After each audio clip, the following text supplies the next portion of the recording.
Well, hey everybody, it's Rob Dawalt again, and I'm here with another short video lecture on juvenile justice.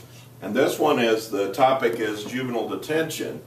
And basically, I kind of want to contrast a couple of different types that I've seen. One of them, let's just call it the warehouse type. Okay, and then the other one we'll say is like the rehabilitative type, okay?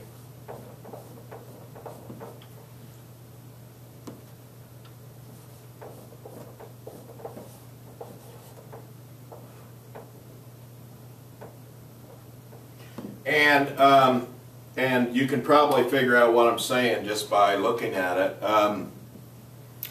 The tendency too often in some of these detention centers is that there are no services, and the bad thing about this, especially with respect to education, is a lot of these kids, if they get locked up, their education's on hold. They aren't getting any schoolwork done, they aren't progressing at all in school, and they have no treatment, they have no therapy, and so forth. Now, one thing I would say is we need to keep clear on what juvenile detention is. Juvenile detention is more or less like jail, okay, but it's for kids, jail for kids. Boys' school or girls' school or industrial school or whatever euphemistic name they want to put on putting kids in jail, in prison. You know, different states call it different things, but around here we've always called it boys' school and girls' school. And what that is, that's long-term, usually at least a year that a child's going to be in some kind of secure detention. And there generally are more programs there, although it can be really like a hellhole, really, for a lot of people. So basically what we're looking at, detention generally at the county level or regional level, and it's usually for a short period of time, sometimes just for hours, till mother and dad could come in and talk, sometimes for a few days, like over the weekend, and then there are other cases where there are longer periods of detention. Up until like the 80s, most of my experience with detention was that it was short-term. And so the courts would move real quickly to make a decision, what are we going to do, and then move the child along. It was a real quick process. But later on in the 80s, there began to be an actual disposition or sentence of the detention center, so which I had never seen that, and then suddenly they started thinking, well, let's just treat it like a regular jail. So basically what happens is, these kids are getting locked up in detention, and they just have to sit there for 30 days. That's their sentence, if you want to call it that, or what we used to call disposition. So they would maybe get involved in maybe a breaking and entering of a gas station or something, and they'd say, well, we're just going to lock you up for 30 days. That's going to be your sentence. And then you'll be on probation after that. And so, you know, there have been a lot of changes over time with detention. Well, what I've seen in more recent times, and my wife actually worked in a facility like this, is they actually have group therapy in there. They actually have what they call pool school, which is a school, actual literal accredited school, teachers paid by the local school corporation, but they work in detention. So it's kind of like an extension of suspension, in-school suspension school, ISS,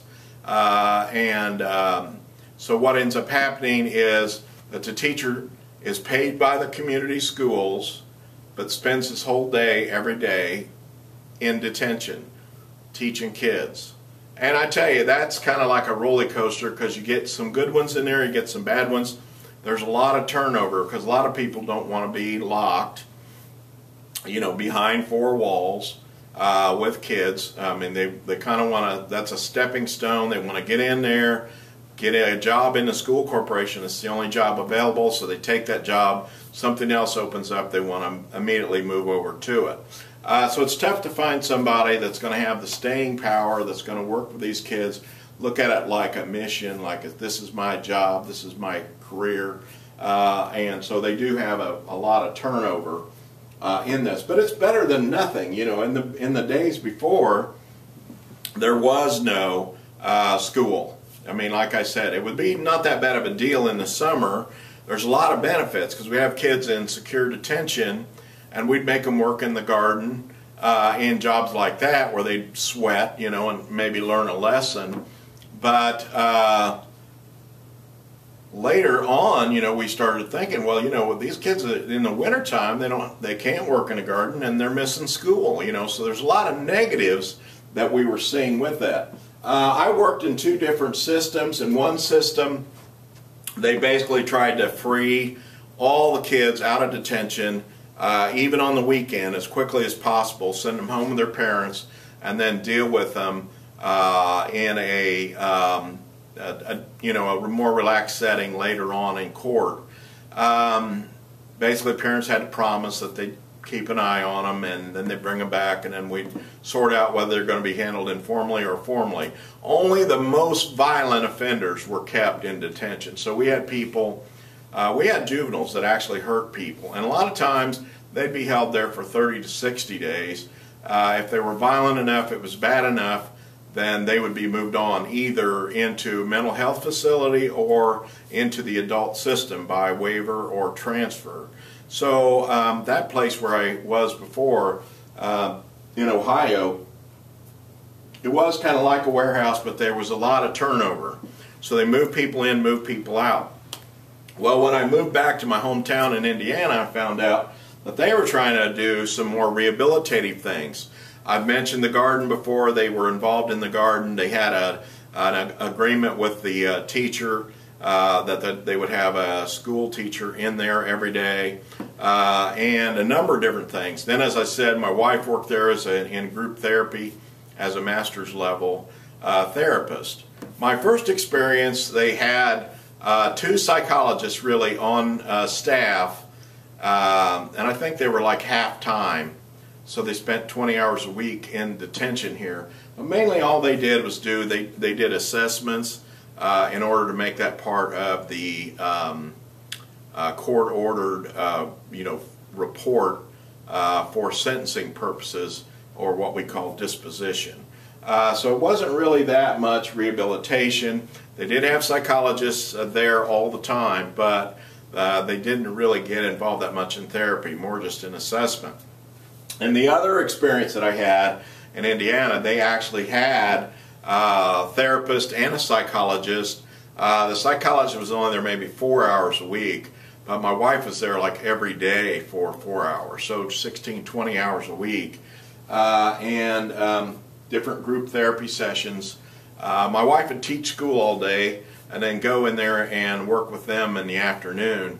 And it was a good experience. She enjoyed it, and we're at the stage where we're trying to build up some money to put our kids through college, so that was helpful in that way for us, and she felt like she really made a difference.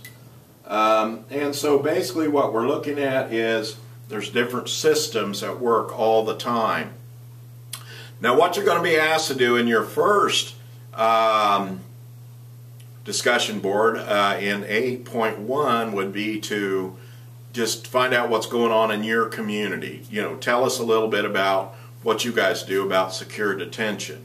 Now don't get confused and talk about boys' school or industrial school or where they're being shipped off somewhere. Talk about what goes on in your county or your region. Some counties are so small that they share detention centers with other people. And so try to figure that out and describe it. Get as much information as you can. Make a phone call if you have to.